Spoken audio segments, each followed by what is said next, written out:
तुझं नाव माझ्या श्वासात भाग 3. गोळीचा आवाज संपूर्ण कारखान्यात घुमला. क्षणभर सगळं शांत झालं. विराजने डोळे उघडले. समोरचं दृश्य पाहून तो हादरला. गोळी अन्वीला नाही, अथर्वला लागली होती. गोळी झाडताना त्याचा तोल गेला आणि बंदुकीतून सुटलेली गोळी त्याच्या छातीत घुसली. अथर्व. अन्वी किंचाळली. विराज धावत त्याच्या जवळ पोहोचला. अथर्व रक्ताच्या थारोळ्यात पडला होता. त्याच्या डोळ्यात आता राग नव्हता, फक्त पश्चाताप होता. अथर्व थरथरत्या आवाजात म्हणाला, विराज, मला माफ कर. मला वाटत होतं तुमच्या कुटुंबामुळे आपलं आयुष्य उद्ध्वस्त झालं, पण सत्य समजूनही माझा अहंकार मला थांबू देत नव्हता. त्याच्या डोळ्यातून अश्रू वाहू लागले. अन्वी त्याचा हात धरून रडत म्हणाली, दादा, काही बोलू नकोस, तुला काही होणार नाही. अथर्व हलकसा हसला. लहानपणी तू म्हणायची ना, दादा, मला कधीच सोडून जाऊ नकोस. आज मीच तुला सोडून चाललोय.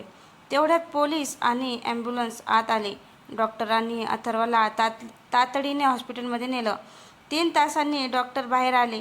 त्यांनी शांत आवाज सांगितलं, धोका टळला आहे. सगळ्यांनी सुटकेचा निश्वास सोडला. अथर्व वाचला होता. 2 आठवड्यांनी अथर्व पूर्ण बरा झाला. त्याने सर्वांसमोर विराजची माफी मागितली. आज मला समजलं, प्रेम कधीच सुडापेक्षा लहान नसतं. सूड माणसाला एकटं करतो, पण प्रेम तुटलेली माणसंही पुन्हा जोडतं. अन्वीचे काका पुढे आले. त्यांनी विराज आणि अन्वीचा हात एकमेकांच्या हातात ठेवला. आता कोणताही अडथळा नाही. आनंदाने लग्न करा. काही दिवसांनी संपूर्ण गाव उजळून निघालं होतं. ढोल ताशांचा गजर, फुलांची सजावट आणि विराज अन्वीचा विवाह. मंडपात 7 फेरे घेताना विराजने अन्वीच्या कानात हळूच म्हटलं, यावेळी आपल्या प्रेमाला कुणाची नजर लागणार नाही. अन्वी हसली. कारण आता आपल्या प्रेमाचं रक्षण नशीब नाही, आपला विश्वास करेल. दोघांनी एकमेकांचा हात घट्ट पकडला. आकाशातून हलकासा पाऊस सुरू झाला. जणू निसर्गही त्यांच्या प्रेमाला आशीर्वाद देत होता. संदेश. खरं प्रेम कितीही संकट आलं तरी शेवटी जिंकतच. लग्नाला 6 महिने झाले होते.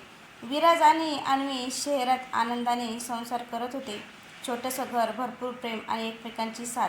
एके दिवशी घर आवरताना अन्वीला कपाटाच्या वरच्या बाजूला एक जुनी लाकडी पेटी सापडली. ती उघडताच आत एक फोटो, एक डायरी आणि एक बंद लिफाफा होता. फोटो पाहताच अन्वीच्या चेहऱ्यावरचा रंग उडाला. त्या फोटोमध्ये विराज एका अनोळखी मुलीसोबत उभा होता. दोघांच्या गळ्यात हार होते आणि फोटोच्या मागे लिहिलं होतं, माझ्या प्रिय पती विराजसोबतच्या आठवणी. अन्वीच्या हातातून फोटो खाली पडला. तेवढ्यात विराज घरी आला. त्याने फोटो पाहिला आणि त्याच्या चेहऱ्यावरही धक्का स्पष्ट दिसत होता. अन्वी, हा फोटो तुला कुठे मिळाला? म्हणजे तुला ही मुलगी माहिती आहे? विराज काही क्षण शांत राहिला.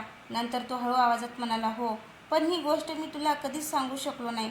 अन्वीच्या डोळ्यात अश्रू दाटले. विराज, तू माझ्यापासून काय लपवलंस? तेवढ्यात त्या लिफाफ्यातून एक पत्र खाली पडलं.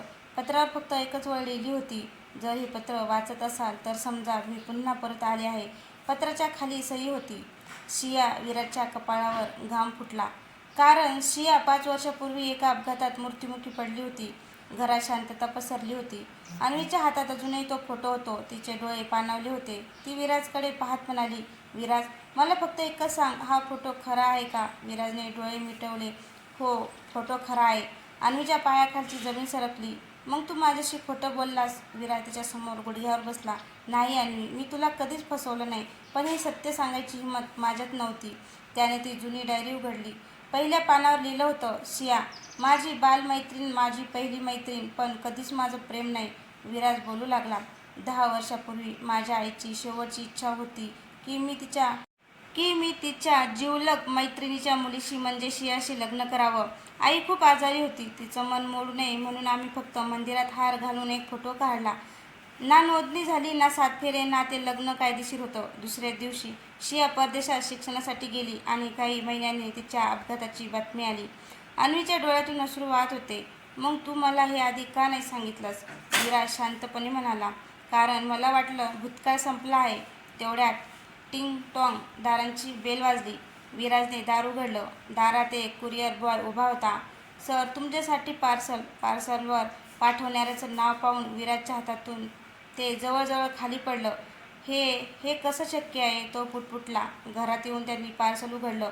आत एक मोबाईल फोन होता. फोन आपोआप सुरू झाला. स्क्रीनवर एक व्हिडिओ चालू झाला. त्या व्हिडिओमध्ये शिया जिवंत उभी होती. ती कॅमेऱ्याकडे पाहून म्हणाली, विराज, जर तू हा व्हिडिओ पाहत असेल तर समज मी मेलेली नाही. अन्वी आणि विराज दोघेही थिजून गेले. शिया पुढे म्हणाली, आणि आता मी माझं अपूर्ण राहिलेलं आयुष्य परत घ्यायला आलेले आहे. व्हिडिओ अचानक बंद झाला. घरात पुन्हा एकदा भयानक शांतता पसरली. शिया खरंच जिवंत होती का, की हा आणखी एक मोठ्या कट्टाचा भाग होता? तर मित्रांनो, तुम्हाला जर ही कथा आवडली असेल तर कथाला लाईक, कमेंट, शेअर करायला विसरू नका. तसंच चॅनलवर नवीन असाल तर चॅनलला सबस्क्राईब करा, जेणेकरून माझी प्रत्येक येणारी कथा तुमच्यापर्यंत पोहोचू शकेल.